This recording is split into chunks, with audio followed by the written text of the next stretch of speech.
साहब 7 अगस्त 2022 को हमारे बीच से चले गए, लेकिन आज भी उनकी यादें, उनके कार्य, उनके आदर्श हमारे बीच में जो भुलाए नहीं हुए। 27 अप्रैल 1932 को प्रोफेसर के.एस. गुप्ता का जन्म भीलवाड़ा के बनना में हुआ था। आज उनकी 93वीं जयंती है, द्वारा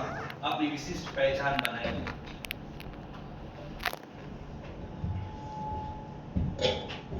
इतिहास में कार्य करने वालों की एक बहुत बड़ी टीम आपने तैयार करी थी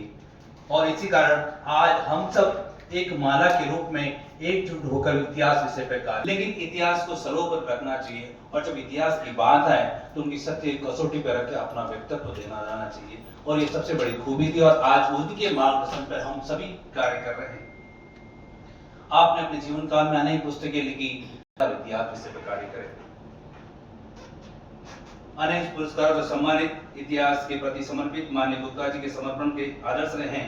आप ऐसे तत्वभूत थे जिन्हें न केवल समर्पण ही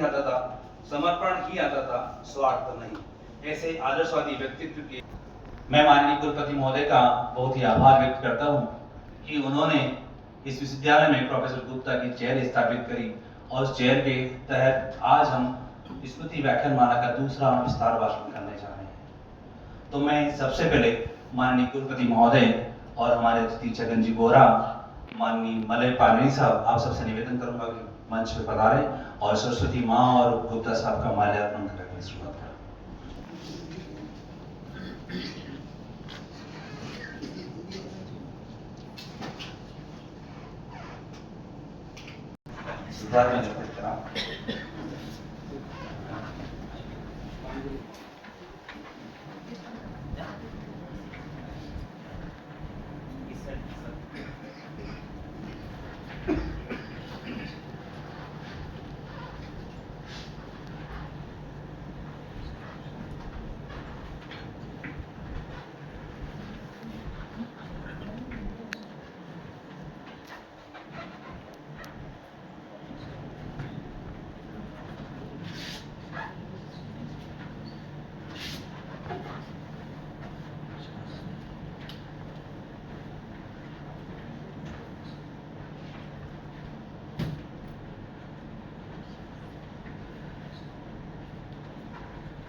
स्मृति व्याख्यानमाला के विस्तार भाषण माननीय कुलपति प्रोफेसर सारंगदेव साहब हैं। कार्यक्रम में माली जी पाने साहब अधिष्ठाता, छगन जी बोरा साहब, माथुर साहब, मीना मैडम, जीवन जी, विवेक जी, चौबे जी, मदन जी और चौबे साहब, अपना ओझा साहब, पुरोहित साहब और सभी साथियों का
मैडम कौशिक और प्रतिभा मैडम,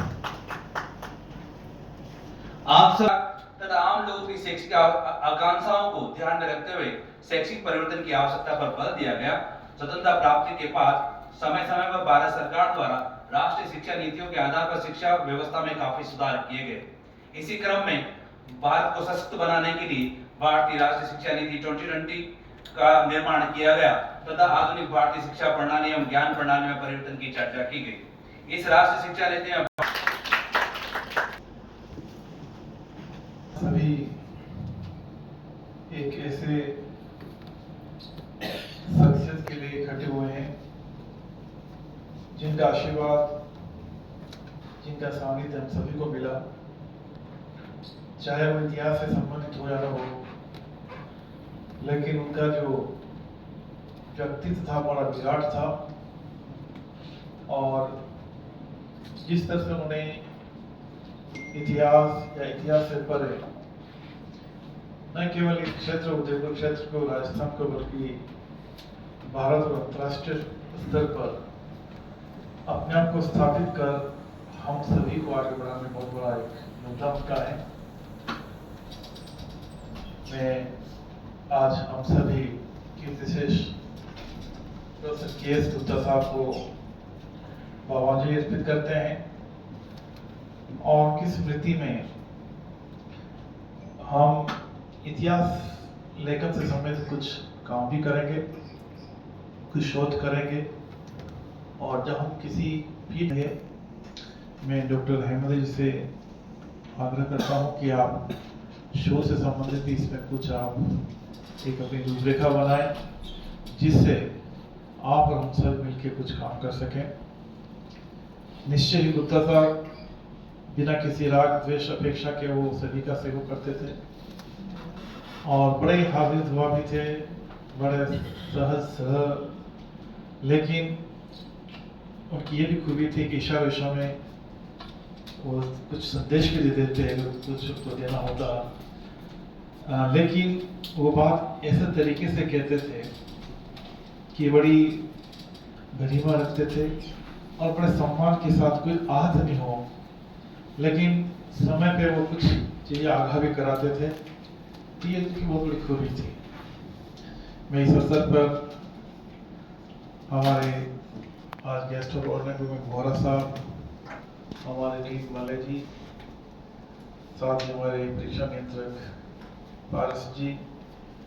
यहाँ सभी विराजमान इतिहासवेत्ता, विशेष रूप से माथुर साहब,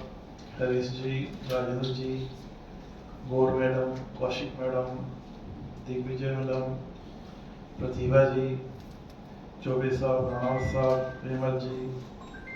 मदन जी टांग साहब, ओझा साहब, खरपाल साहब के नाम सभी का लेना असंभव है। आप सभी को संबोधित करते हुए आज प्रोग्राम को एक और रूप दिया है डॉक्टर हेमंत चौधरी जी का मैं आभार व्यक्त करता हूँ कि आज उनको कहीं निकलना है, लेकिन उसके बावजूद उन्होंने इस प्रोग्राम का पूरा, नहीं सर मैं लेट जाऊंगा, लेकिन इस प्रोग्राम को आज ही कोई चेंज नहीं करना है। तो सर किसको बुलाया, तो मैंने कहा किसका, मैं बोल जाऊंगा क्या है, और उसके बाद क्या हमारी कोई बात हुई नहीं वापस। तो कल परसों ने कहा सर वो आपको बोलना है, तो मैंने कहा वो तो मैंने ऐसे ही कहा था, क्योंकि भारतीय ज्ञान परंपरा बहुत बड़ी विस्तृत और बड़ा ऐसा छोटा विषय नहीं है कि इसमें बहुत बड़ी महारत चाहिए, लेकिन उन्होंने कहा साहब अब आप सब बोलना ही है सर, जो भी है जो देखेंगे वहाँ। तो मैंने पूछा कौन कौन आ रहे हैं, उन्होंने बताया कुछ नाम, तो मैंने कहा ये हमारे गुरुजन हैं और उनके सामने अपनी कोई बात भी त्रुटि भी होगी या टू मार्क बेटर नहीं होगा तो भी सीखने का एक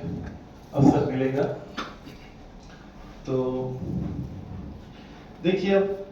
विषय बहुत अच्छा है और विशेष रूप से अभी भारतीय ज्ञान परंपरा को जिस तरह से राष्ट्रीय शिक्षा नीति में डाला गया है और मिनिस्ट्री ऑफ एजुकेशन से और यूजीसी से जो डायरेक्शंस आ रहे हैं, उसमें ये डायरेक्शंस है कि